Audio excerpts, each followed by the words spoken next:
વિકસિત ભારત સંકલ્પ રથયાત્રાના કાર્યક્રમનું આયોજન કરવામાં આવ્યું હતું। આ કાર્યક્રમમાં તળાજા તાલુકાની અલગ અલગ કચેરીઓના સ્ટાફ અને અધિકારી તેમજ તાલુકા અને જિલ્લા સદસ્યોએ હાજરી આપી હતી।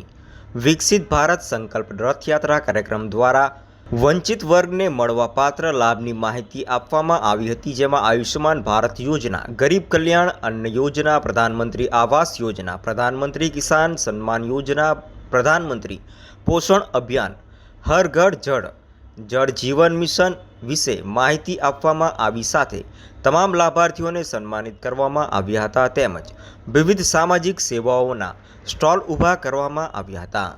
આ ઉપરાંત વિકસિત ભારત સંકલ્પ યાત્રા દ્વારા પીએમ સાહેબના વિડીયો દ્વારા દરેક સરકારી કામગીરી અને અન્ય યોજનાઓ વિશે માહિતી આપવામાં આવી હતી। જિગ્નેશ ભાલિયા, તળાજા।